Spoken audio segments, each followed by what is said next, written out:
Le grand retour de Laurent Gbagbo à Abidjan. Bani se révolte 8 ans après avoir été empêché de voir Laurent Gbagbo. Pour plus d'informations, après le générique. Avant de commencer, n'oubliez pas de vous abonner et d'activer la cloche de notification, car cela va vous permettre de ne plus manquer les prochaines vidéos.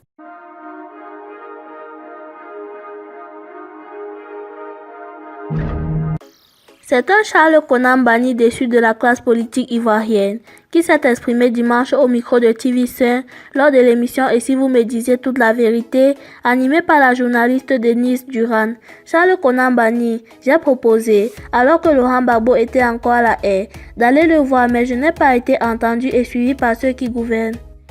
Créée par l'ordonnance numéro 2011-167 du 13 août 2011, la CDVR, Commission Dialogue, Vérité et Réconciliation, présidée par Charles Konan Bani, avait pour mission d'œuvrer en toute indépendance à la réconciliation et au renforcement de la cohésion sociale entre toutes les communautés vivant en Côte d'Ivoire, mais que des difficultés rencontrées.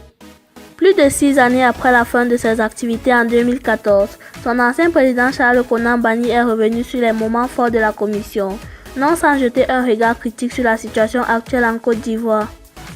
Les mêmes causes produisant les mêmes effets, les plaies n'ont pas été cicatrisées. On a essayé de cautériser mais nous n'avons pas cicatrisé.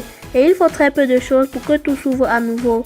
Je me demande si notre personnel politique peut se satisfaire de ce qu'on dise qu'il est le personnel politique le plus insouciant du monde, car la crise a été terrible, les destructions des biens, les morts. Et moi qui ai conduit le processus de la CDVR, j'ai assisté à ce qu'on appelle les audiences publiques. J'ai écouté des Ivoiriens qui ont été touchés dans leur chair. Je ne peux pas comprendre qu'on n'ait pas tiré des leçons de cela, se désole l'ancien premier ministre ivoirien. Critique sur le système judiciaire, Charles Konan Bani n'a pas manqué de rappeler qu'il ne doit pas y avoir une justice pour les faibles et une autre pour les forts, ni une justice aux autres. La justice, pour lui, doit être équitable et je pense que cette justice a été imparfaite puisque nous sortons d'une crise où il y a eu des morts de partout. On a jugé certains et laissé d'autres. C'est pour cela, en ce qui me concerne, un an après que la commission fut mise en œuvre, j'ai proposé alors que Laurent Gbagbo était encore à la haie, d'aller le voir et de lui dire qu'il ne pouvait pas se soustraire même s'il n'était pas en liberté du processus de réconciliation qui est en cours. Et malheureusement, je n'ai pas été entendu et suivi par ceux qui gouvernent, a-t-il déploré. Pour l'ex-président de la CDVR, il n'y a pas de solution miracle pour qui veut réellement aller à la réconciliation nationale. Pour aller à la réconciliation vraie, il faut commencer par extirper les violences de toute nature, à commencer par les violences verbales, et la Côte d'Ivoire ne donne pas un bon exemple, a-t-il prévenu.